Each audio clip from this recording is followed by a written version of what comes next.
Bienvenue à Façonner le Canada, 150 ans de décisions marquantes. Le Canada que nous connaissons aujourd'hui ne s'est pas construit par hasard.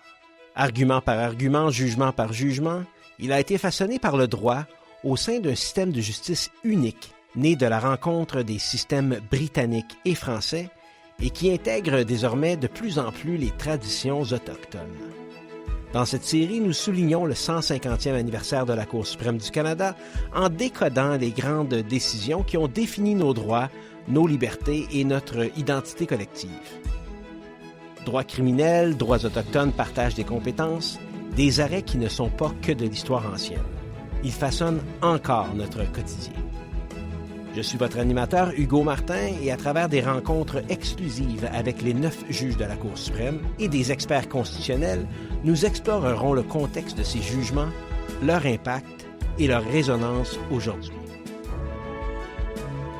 Monsieur le juge Cassière, bienvenue à Façonner le Canada, 150 ans de décisions marquantes. Merci, Monsieur Martin. Originaire de Montréal, votre parcours est éloquent. 20 ans consacrés à l'enseignement à la faculté de droit de l'Université McGill, dont vous avez été le doyen de 2003 à 2009. Avant votre nomination à la Cour d'appel du Québec, Monsieur le juge, je suis certain que vous en souvenez pas, mais j'ai eu l'occasion de plaider devant vous en janvier 2018. Est-ce que ça a bien été? Comme on dit, vous êtes un bon juge.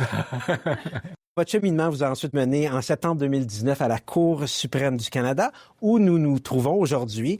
Je tiens à souligner que vous êtes reconnu pour vos travaux en droit privé, en droit comparé, ainsi que pour votre défense d'une approche transsystémique intégrant le droit civil québécois et la common law. Depuis votre arrivée à la Cour suprême, vous avez contribué à des décisions importantes. On parle de Sherman, de Reine contre Brown, R contre Edwards, les tribunaux militaires. Des illustrations qui sont marquantes de votre travail, mais qui démontrent aussi le contexte plus large dans lequel la Cour doit toujours composer.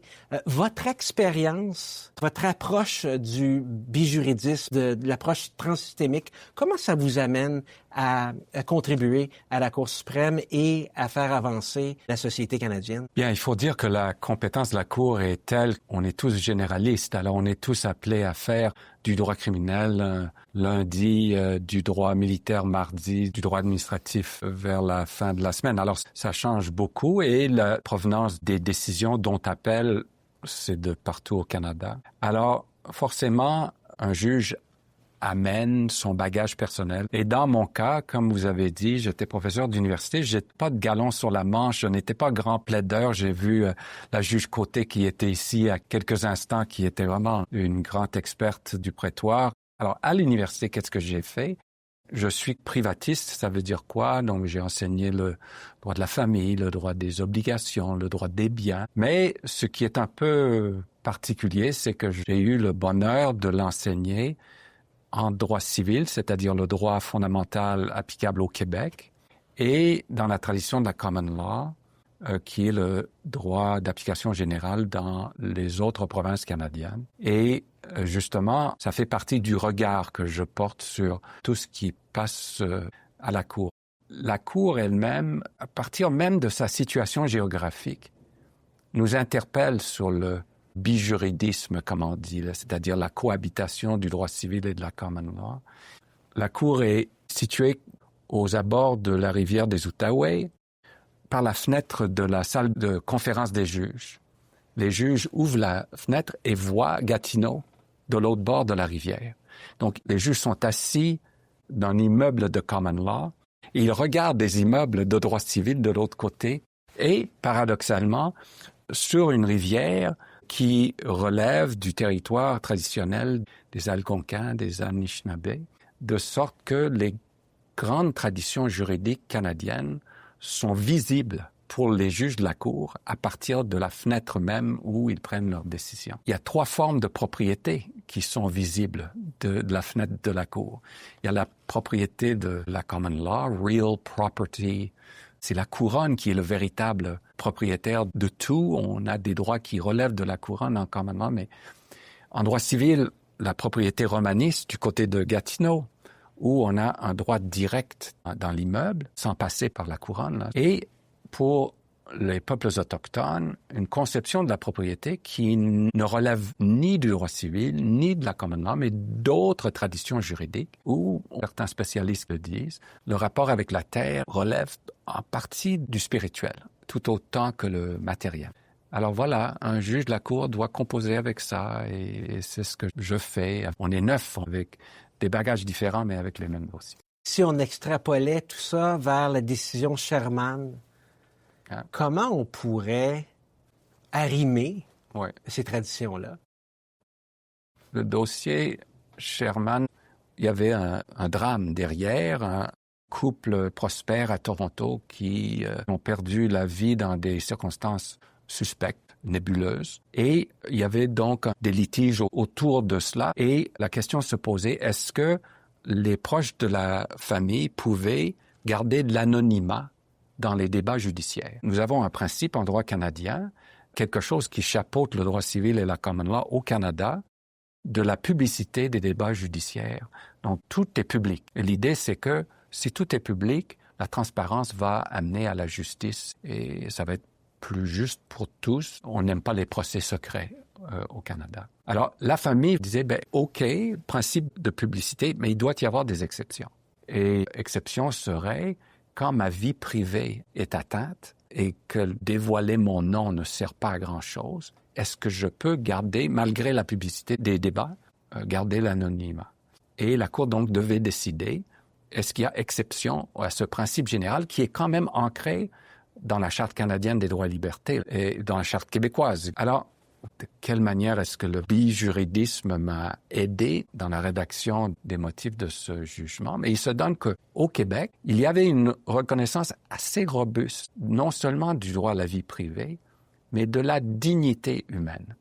Et en utilisant cette idée de la dignité, je me suis dit, est-ce que la dignité peut fonder une exception à la publicité des débats si ma dignité est attaqué par le fait même que mon nom serait su du grand public, est-ce que je peux faire taire mon nom en demandant à la Cour une ordonnance de confidentialité par rapport à mon nom? Et c'était le droit québécois. Le droit québécois n'était pas applicable, c'était du droit ontarien. Le droit québécois qui a permis d'alimenter la réflexion à l'extérieur du Québec. Finalement, on a décidé de ne pas faire exception, mais c'était pas sans ressources que nous avons abordé la question. Et les ressources, paradoxalement, sont venues d'ailleurs, c'est-à-dire du Québec.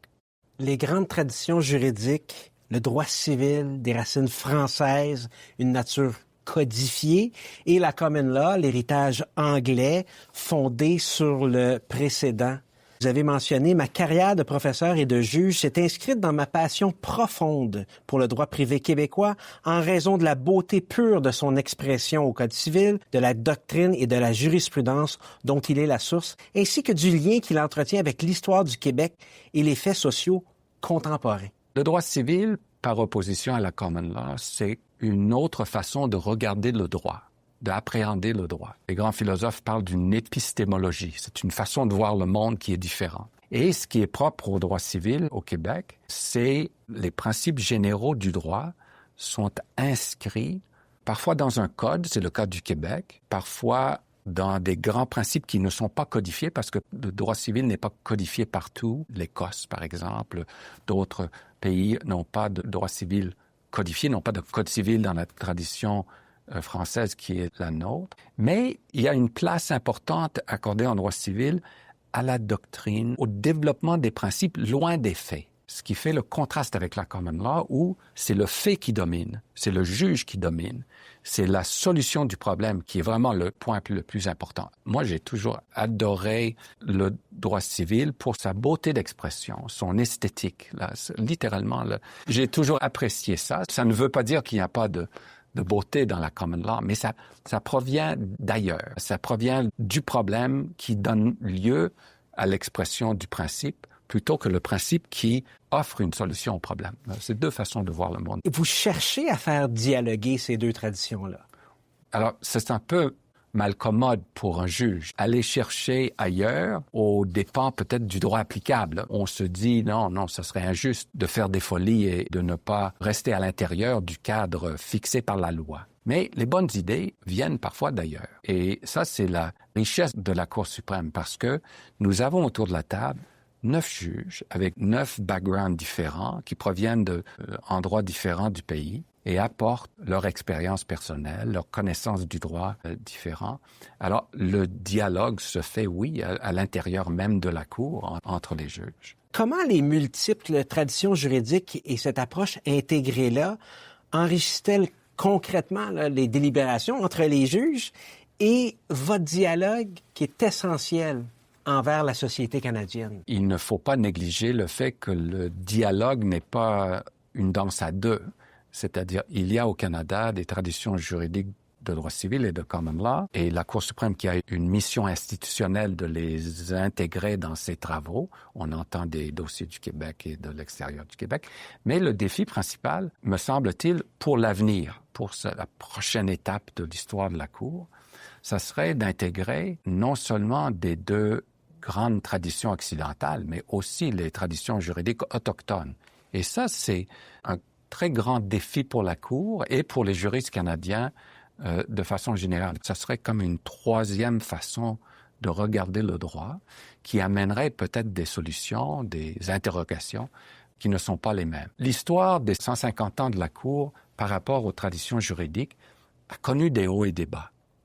Au début de l'histoire de la Cour, il y avait un sentiment que la Cour suprême serait un agent d'uniformiser le droit à travers le pays, faire un nivellement, pas par le bas, mais forcément donnant lieu à une certaine prédominance de la tradition de la common law par la force du nombre. Et c'était pas avant les années 20 ou années 30 où le droit civil a repris du courage grâce à certains juges, dont Pierre-Basile Mignot, qui est un juge très connu dans l'histoire du Québec, qui a décidé qu'il fallait affirmer la spécificité du droit civil par opposition de la tradition de la common law pour assurer sa survie. Alors, c'était un peu sur la défensive. On a dit, si on ne défend pas le droit civil, puis on ne défend pas aussi le fait français du droit, on va le perdre. On va perdre une partie de la richesse plurielle du Canada. Alors, ça, c'était une période qui a perduré jusqu'aux années 60, 70,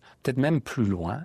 Et dans les 25 dernières années, le droit civil a connu un essor important, non seulement à la Cour, mais à l'extérieur de la Cour, une nouvelle codification du droit québécois. On se sentait sur un pied d'égalité ici à la Cour, et on voyait un peu plus de dialogue dans les décisions de la Cour, une ouverture à interroger l'autre tradition par rapport aux problèmes qui se posaient dans le dossier qui était devant la Cour. Alors, je pense par exemple au juge Louis Lebel, qui était un grand juge de Québec. Il a su profiter de l'occasion de discuter avec ses collègues pour mieux comprendre des problèmes de droit québécois et, inversement, pour permettre à des common lawyers de mieux saisir leurs droits. Il y a quelques exemples très patents dans l'histoire récente de la Cour. Il y a une décision qui s'appelle Basin, ce qui portait sur le droit des contrats et une clause de non-renouvellement du contrat.